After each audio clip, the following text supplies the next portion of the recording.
guys. Karena ada pepatah tak kenal maka tak sayang. Jadi pertama ayo kenalan dengan anggota kelompok kami terlebih dahulu biar jadi sayang. Yang pertama dia namanya Tiara Cinta Alvino. Di sini dia berperan sebagai pasien ya. Kemudian ini ada Sofia Putri. Di sini dia berperan sebagai perawat yang akan melayani pasien ya teman-teman. Kemudian yang ini namanya Einda Afitasari. Perannya sama ya sebagai perawat yang akan melayani pasien. Kalau yang ini namanya Sumiati Nihamaki. Di sini dia akan jadi pasien kedua ya. Yang terakhir ini namanya Ayuning Rahmawati. Dia juga akan menjadi pasien yang ketiga ya.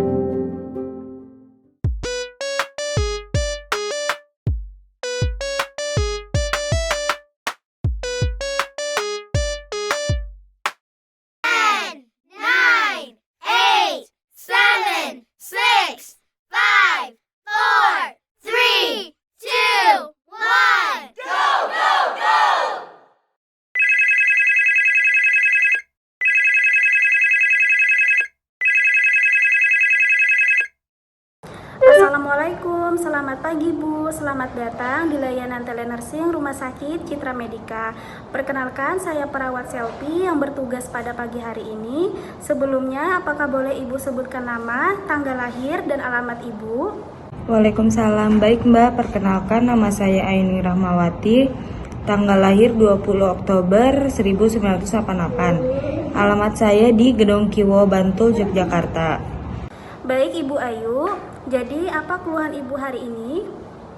Ini Mbak, saya sakit tenggorokan dan itu rasanya sakit buat menelan. Itu sudah berapa hari ya Bu gejalanya yang muncul? Udah 4 hari Mbak, tapi hari ini tadi pas saya bangun tidur terasa makin sakit dan perih. Apakah ada gejala lain yang menyertai Ibu seperti Ibu demam atau Ibu pilek? Nggak ada Mbak, saya cuma sakit tenggorokan aja. Sebelumnya, apa Ibu sudah mengkonsumsi obat untuk meredakan sakit tenggorokannya Ibu? Belum Mbak, saya nggak minum apa-apa, soalnya saya kira bakalan cepet sembuh. Baik Ibu, selama 1 minggu terakhir ini, apakah Ibu banyak mengkonsumsi makanan yang berminyak, terlalu pedas, atau Ibu mengkonsumsi kopi ataupun minuman yang bersoda? Iya Mbak, akhir-akhir ini saya sering makan di luar. Kadang beli ayam goreng, lele goreng, sambal, sama gorengan Mbak. Terus kalau siang-siang kan panas banget, itu saya sering beli es jeruk di tempat kerja saya. Kalau begitu, kemungkinan hal yang memicu tenggorokan Ibu sakit, kering, dan perih itu karena makanan yang Ibu konsumsi selama itu ya Bu. Memang, kalau terlalu sering mengkonsumsi makanan seperti itu bisa menimbulkan efek yang tidak baik. Salah satunya tenggorokan Ibu terasa sakit. Oh gitu ya Mbak, terus ini saya bolehnya makan apa aja Mbak? Baik Ibu, usahakan Ibu makan makanan yang harus lunak dan mudah ditelan seperti bubur, kentang rebus, pisang, sup, jus buah tapi yang rendah gula, telur rebus. Makanan lain boleh asalkan yang lunak, tidak berminyak, tidak pedas, dan juga tidak minuman yang mengandung soda. Untuk es jeruknya tolong di stopkan dulu ya Bu, karena jeruk itu bersifat asam, jadi bisa memicu tenggorokan Ibu. Iya Mbak, ini untuk ngurangin rasa perihnya gimana ya? Gak enak banget soalnya. Baik Ibu harus banyak minum air putih ya Bu, untuk menjaga tubuh Ibu agar Ibu tidak kekurangan cairan. Kemudian Ibu bisa berkumur menggunakan air yang dicampur dengan garam tiap 3 jam sekali, namun airnya jangan ditelan. Apabila Ibu di rumah ada jahe, Ibu bisa membuat minuman jahe hangat dan diberi sedikit madu dan juga sedikit perasan lemon. Seperti itu ya Bu. Untuk obatnya apa ya Mbak? Terus saya harus belinya di mana? Baik Ibu, setelah ini saya akan konsultasikan terlebih dahulu kondisi Ibu kepada dokter agar nanti dokter bisa memahami keluhan Ibu dan menuliskan resep obat untuk Ibu, karena saya sebagai perawat tidak bisa meresepkan obat. Nanti resepnya akan kami kirimkan ke Ibu dan Ibu bisa menebusnya di apotek terdekat dengan menunjukkan resep ya Bu. Iya Mbak, baik kalau begitu. Apakah setelah ini saya akan langsung sembuh Mbak?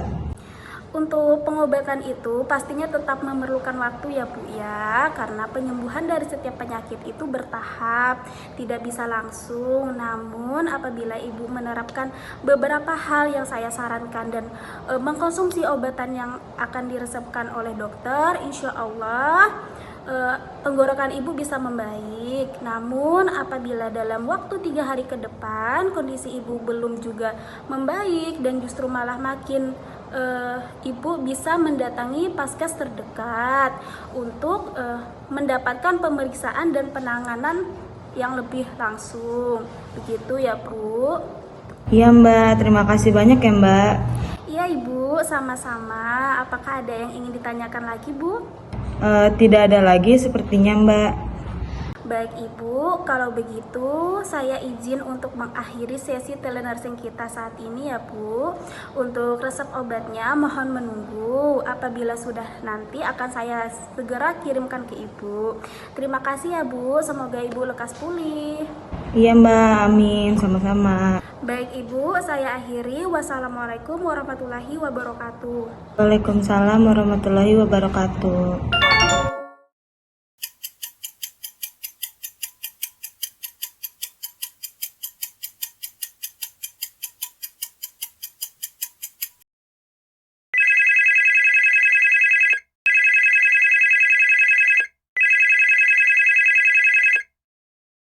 Assalamualaikum, selamat siang Ibu, selamat datang di layanan telenursing kami. Dengan saya perawat Elin yang bertugas pada siang hari ini. Untuk pertama, silakan Ibu menyebutkan nama, alamat, dan tanggal lahir Ibu ya.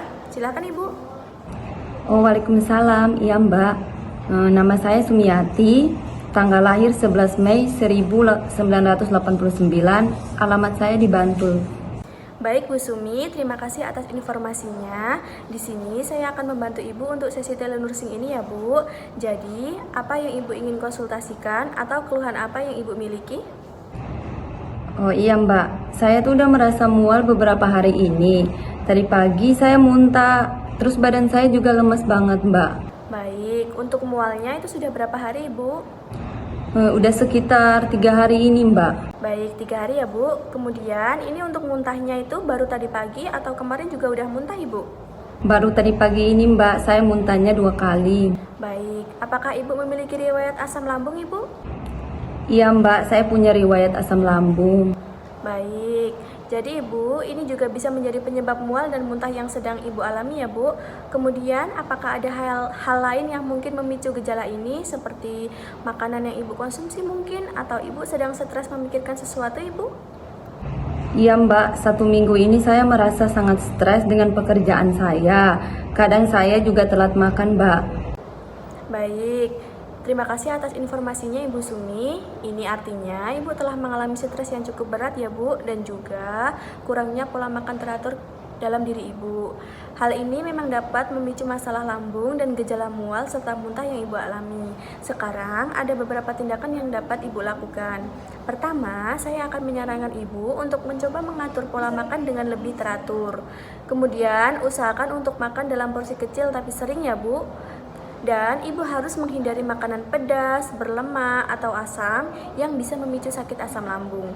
Kemudian, Ibu juga harus tetap minum air putih. Ini sangat penting untuk menjaga agar kebutuhan cairan Ibu tetap terpenuhi ya Ibu. Ibu tidak boleh kekurangan air putih. Kemudian selain itu, Ibu juga bisa mencoba makan camilan yang sehat seperti yogurt atau buah-buahan ya Bu. Kemudian Ibu bisa minum air rebusan jahe jika ada jahe di rumah atau peppermint. Ini bisa membantu untuk meredakan mual. Selanjutnya, ketika Ibu tidur, usahakan Ibu tidur miring menghadap ke samping kiri ya Ibu. Ini sangat bisa membantu mencegah asam lambungnya naik ke kerongkongan Ibu. Kedua, untuk mengurangi stres, ada beberapa teknik relaksasi yang saya sarankan. Yang pertama, Ibu bisa mencoba seperti meditasi atau pernapasan dalam atau aktivitas fisik ringan seperti jalan kaki ya Ibu. Kemudian, bila stres ini masih terus berlanjut, penting bagi Ibu untuk mencari dukungan dari teman Ibu atau keluarga Ibu, atau bahkan Ibu bisa berkonsultasi dengan seorang psikolog atau psikiater ya Ibu. Selain itu, apakah Ibu saat ini sedang mengkonsumsi obat untuk asam lambung Ibu? Bila iya, apakah ada gejala lain yang Ibu alami seperti perut kembung, nyeri dada, atau sesak napas, Bu? Tidak ada Mbak, saya tidak mengkonsumsi obat asam lambung, tidak ada gejala lain seperti yang disebutkan Mbak tadi. Ya, baik Ibu Sumi. Dengan informasi yang Ibu berikan, tampaknya ini mungkin memang disebabkan oleh kombinasi stres, pola makan yang kurang teratur, dan masalah asam lambung. Saya akan mencatat semua ini ya Bu, dan berkonsultasi dengan dokter kami untuk mengevaluasi kebutuhan Ibu terkait obat dan pengelolaan gejala ini. Selama menunggu hasil evaluasi dari dokter, saya sarankan Ibu untuk menjalani tindakan yang telah saya sebutkan tadi, itu untuk mengurangi stres dan merawat lambung Ibu ya Bu.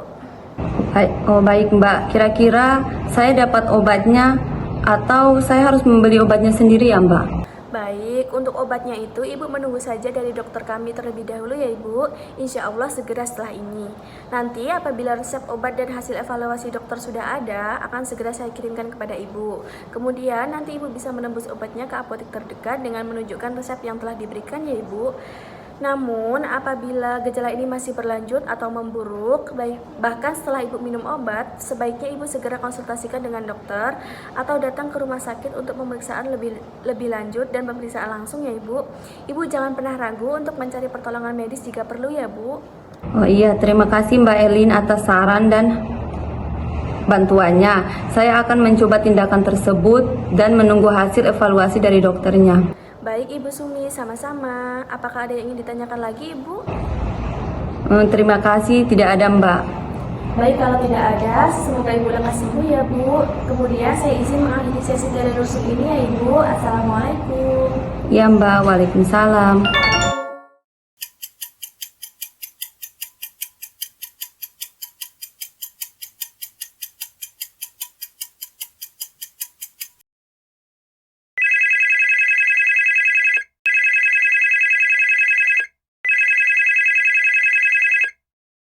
Assalamualaikum, selamat siang kakak. Selamat datang di layanan telemedicine kami.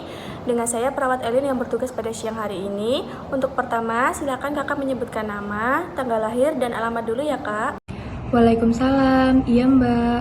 Nama saya Tiara. Tanggal lahir 9 Februari 2000, alamat saya di Bantul.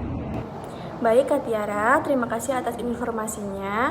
Untuk selanjutnya, ini apa yang ingin Kak Tiara konsultasikan atau ada keluhan apa Kak Tiara? Saya sudah telat haid selama 1 minggu ini Mbak. Saya mulai panik, takut kalau kenapa-kenapa. Oh iya, Kak Tiara tenang dulu ya, jangan panik.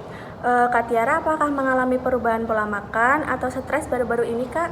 Itu mungkin dapat mempengaruhi siklus haid Kak Tiara.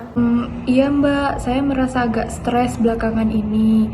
Soalnya banyak tugas kuliah Mbak. Kalau untuk pola makan saya teratur. Cuma kadang karena nggak sempat masak sayur, nasi, dan lauk, saya biasanya masak mie instan aja Mbak. Baik Kak Tiara, apakah Kak Tiara sudah aktif secara seksual atau ada kemungkinan kehamilan Kak Tiara? Belum Mbak, saya belum aktif secara seksual. Baik Kak Tiara, berarti itu bukan karena kehamilan ya. Apakah Kak Tiara memiliki gejala lain yang tidak biasa, misalkan seperti nyeri perut, bengkak, atau keluar cairan yang tidak normal Kak Tiara? Tidak ada kok Mbak, cuma telat haid aja. Iya, baik. Terima kasih atas informasinya, Kak Tiara. Dari informasi yang Kak Tiara berikan, terdapat beberapa faktor yang mungkin mempengaruhi telat haid, seperti stres dan makanan.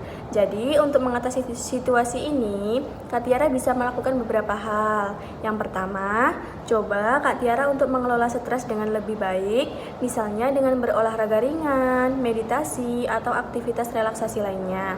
Kemudian, Kak Tiara harus menerapkan pola makan yang lebih sehat ya Kak, seperti lebih banyak makan sayuran, buah-buahan, dan makanan bergizi lainnya.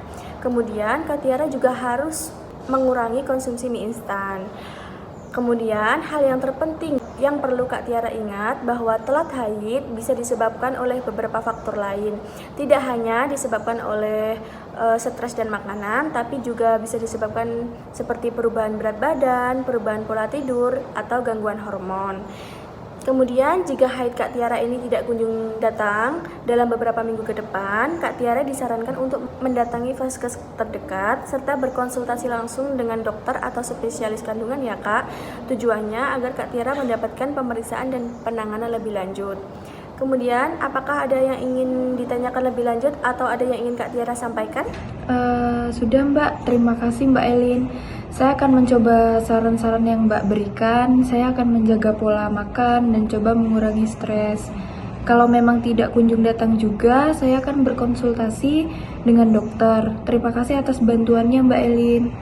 Ya, sama-sama Kak Tiara. Jika ada pertanyaan atau keluhan lagi, jangan ragu untuk menghubungi kami kembali ya Kak. Semoga Kak Tiara segera merasa lebih baik dan haidnya kembali normal ya. Saya izin untuk mengakhiri sesi telenursing ini ya Kak Tiara. Assalamualaikum. Terima kasih Mbak Elin. Waalaikumsalam. Nah, dari tadi kan kita sudah membicarakan telenursing, jadi sebenarnya apa sih telenursing itu teman-teman? Apakah ada yang sudah tahu? Menurut Asiri 2016, telenursing adalah penggunaan teknologi untuk memberikan asuhan keperawatan dan praktek keperawatan jarak jauh kepada pasien yang bertujuan untuk memperbaiki perawatan kesehatan. Sementara menurut Ahuda, Nalini, Alamelu, Badrinath dan Sharma 2017, telenursing didefinisikan sebagai perpaduan layanan telekomunikasi dan keperawatan setiap kali ada jarak fisik yang substansial antara perawat atau antara pasien dan perawat. Bentuk telenursing meliputi penggunaan website, media sosial, telepon, mobile phone, dan video interaktif atau video call dalam memberikan perawatan pada pasien. Telenursing kelompok kami merupakan salah satu contoh telenursing dalam bentuk video call. Mungkin cukup itu dulu ya teman-teman video dari kami, dan tujuan pembuatan video kami adalah untuk memenuhi tugas mata kuliah Sistem Informasi Kesehatan. Namun selain daripada hal itu, kami berharap semoga video ini dapat memberikan manfaat untuk kita semua ya. Terima kasih telah menyaksikan, jangan lupa like.